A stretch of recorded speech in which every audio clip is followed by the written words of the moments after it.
আমাদের বিষয়টা হচ্ছে আপনার কাছে আমরা মূলত তিনটা বিষয় নিয়ে পূর্বতন বামফ্রন্ট সরকারের সময়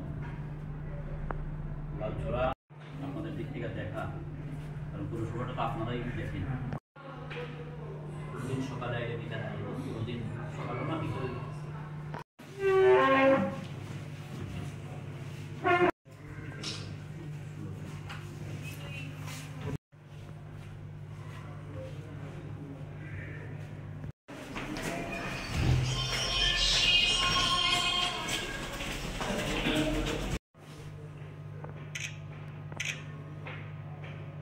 আমরা ভারতের কমিউনিস্ট পার্টি মার্ক্সবাদী খোয়াই মহকুমা কমিটির পক্ষ থেকে কয়েকটি গুরুত্বপূর্ণ বিষয় নিয়ে আমরা মহকুমা শাসকের নিকট ডেপুটেশনে মিলিত হই।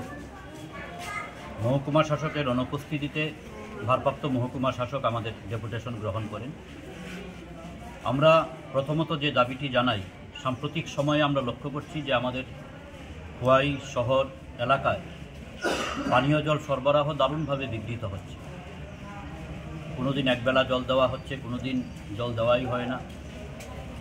এই অবস্থার মধ্যে দাঁড়িয়ে সাধারণ মানুষের প্রচণ্ড সমস্যা হচ্ছে, কারণ জলের যে উৎস বিভিন্ন পরিবারগুলির, অধিকাংশ পরিবার এখন মূলত এই পাইপলাইনের জল সরবরাহের উপরে নির্ভরশীল। ফলে এই অবস্থায় আমরা দাবি জানিয়েছি যে অতি দ্রুত সেখানে প্রশাসনিক উদ্যোগ গ্রহণ করা, নিয়মিত সেখানে পানীয় জল সরবরাহ করা। দ্বিতীয়ত আমরা সেখানে দাবি জানাই আমাদের খোয়াই শহরে একটি গুরুত্বপূর্ণ রাস্তা, আমাদের দশরথ দেব মেমোরিয়াল কলেজের পার্শ্ববর্তী লালছড়া এলাকায়, লালছড়ার উপর পূর্বতন বামফ্রন্ট সরকারের সময়ে একটি স্টিল ব্রিজ নির্মাণ করা হয়েছিল। গত বন্যার সময়ে সেই স্টিল ব্রিজের একটি দিকের ওয়াল সেখানে ধসে পড়ে, কিন্তু বেশ কয়েক মাস হয়ে গেল এখন পর্যন্ত সেই বৃষ্টি সংস্কার করা হচ্ছে না।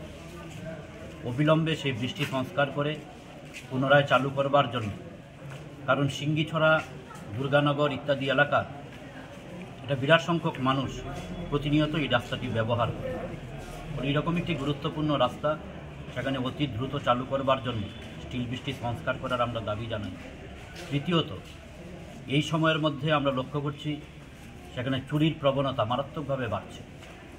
প্রায় প্রতি রাতেই খোয়াই শহরে, গ্রামে, বিভিন্ন এলাকায় গরু, বাইক ইত্যাদি চুরি হচ্ছে, এবং ভারত বাংলাদেশ সীমান্তটা সেটাকেই মূলত ব্যবহার করা হচ্ছে বলে সব অংশের মানুষের একটা ধারণা। ফলে আমরা দাবি জানিয়েছি যে ভারত বাংলাদেশ সীমান্তে আরও বেশি নজরদারি বাড়ানো প্রয়োজন, এবং সেই সঙ্গে শুধুমাত্র ভারত বাংলাদেশ সীমান্তেই না, স্থানীয়ভাবেও আমরা লক্ষ্য করছি যে এই সময়ের ভিতরে দিনের বেলা পর্যন্ত বিভিন্ন বাড়ি করে চুরি হচ্ছে। মানুষ প্রচণ্ড নিরাপত্তাহীনতায় তাদের সম্পদকে রক্ষা করবার জন্যে সেখানে নিরাপত্তাহীনতায় ভুগছেন। আমরা দাবি জানিয়েছি যে অবিলম্বে সেখানে নিরাপত্তা প্রদান করবার জন্য মানুষের সম্পদটা যেন রক্ষা করা যায়, এবং সেই সঙ্গে বাজারে অস্বাভাবিক হারে মূল্যবৃদ্ধি, এই ক্ষেত্রেও প্রশাসনের প্রয়োজনীয় নজরদারির আমরা দাবি জানিয়েছি। Thank you.